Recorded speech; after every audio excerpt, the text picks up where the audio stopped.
Welcome to the Devil's Digest postgame show following Arizona State's 72-66 loss here at Desert Financial Arena to Baylor in overtime. ASU now falls to 1-3 in Big 12 play. As always, my name's Justin Lester-Tosa. That's publisher Hunter Bino, and Hode. Kind of just like the Kansas game, this was a game that was a tale of two halves. ASU didn't really get much going for themselves in the first half, but then that second half came around and they were playing with a chip on their shoulder and got back into the game, forced overtime, but eventually it wasn't enough. Yeah, Justin, I feel like that ASU really needs to learn to put two good halves of basketball together, especially when you play the powerhouses in this very challenging conference like Kansas and like Baylor. As Kansas, as we know, the first half of basketball in that contest was probably the best first half that ASU put together all season long. Then comes the second half where they get outscored to 38-13. You can't do that even at home, let alone on the road. And that was the story of that game. Here in Tempe tonight, I think that ASU played very, very poorly in the first half, scored only 20 points, was in a 12-point deficit at halftime. We're trailing by as much as 15 in the second half. But I think guard Adam Miller really said it best, that just having the intensity, having the focus that was so much lacking in the first half really was the story of the second half, being able to tie that game and send it into overtime. Adam Miller actually was the player that did score the tying basket to send it to an extra frame. And he said there wasn't anything special that ASU did. They were just playing like the hair was on fire. And if that's something that they did in the first half, I think we might be talking about an ASU victory right now, because Baylor is an excellent team. We can all see why this team was ranked in the top 25, I think, up until last week for the entire season. But it's also a team that started out slow. And when you are on your home court, you have to take advantage of all the miscues of your opponent. And especially against a team like Baylor, the margin of error was so small to begin with. And ASU definitely did not take advantage of that in the first half. Second half, they did enough to send the game into overtime. But in overtime, they shot only 20%. Baylor shoots 80% in overtime. And the lack of energy to start the game is something that Bobby Hurley said that he does not want to blame on travel. But he said there were issues with their travel to Kansas, and then coming back from Kansas at 3 o'clock in the morning on Thursday, to have such a quick turnaround and playing this caliber of opponent. It really was a scenario that is not ideal at all. But I don't think Bobby Hurley or Adam Miller or anybody in that Sun Devil locker room right now is making excuses. The energy level has to be there from the get-go. It was there against Kansas, but wasn't there in the second half. And tonight was a reversal. Bottom line, same result. Yeah, and offensively, it took a while for ASU to get going, not until that second half against Baylor's high-powered defense. And then defensively for ASU as well, they had some good stints and some good possessions, but the amount of offensive rebounds that they sort of gave up to Baylor, who likes to crash the glass, especially on offense, really came back to bite them. What did you see on both ends of the floor from ASU? Yeah, I mean, aside from lack of energy in the first half, Justin, I just really saw a team that really was very, very, very careless with the ball. I don't think they necessarily had bad shot selection. It was just one of those games where the ball was not going down. So you can compensate that with good defensive play, but that was nowhere to be found in the first half for ASU. Baylor, just an extremely talented team. They didn't really shoot three-pointers by some kind of gaudy percentage by any means, but it seemed like any time that ASU, especially in the second half, was trying to get a little closer, here comes the Baylor three. I really thought that, to your point with the offensive rebounds, Baylor had 15. Definitely not a number that you want to see on the stat sheet.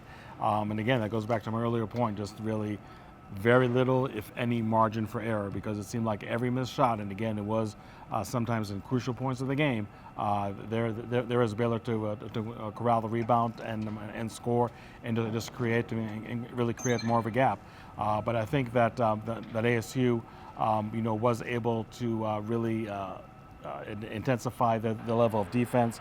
When you look at their fast break points, it definitely was a number that ASU likes to see on their stat sheet as far as 22 points.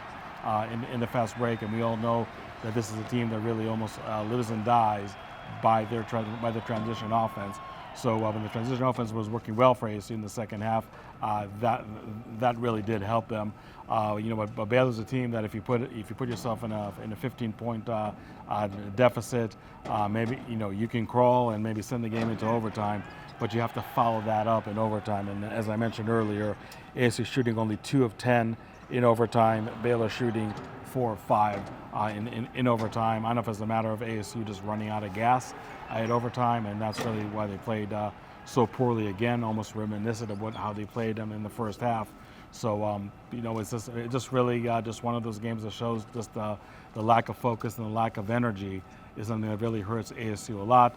This was a game that Deshaun Sanan did come back to action, but Sanan was on a minute restriction according to Bobby Hurley. Only scored 5 points tonight. So when you're dealing with really just a true 7-man rotation, I don't think Sean Phillips and Amir Ali just gave nearly enough off the bench for ASU. That's just another factor that did hurt him. B.J. Freeman was outstanding with 22 points. Austin Mason and Bashir Jihad did score in double figures, although it was again much more in the second half. Performance that they really allowed to do that. But this is a game that if you're not going to get production from the bench, you need Jaden Quaidance, you need Adam Miller to be consistent with their offensive output, and that simply was not there. Again, against a team like Baylor, that's simply not going to cut it.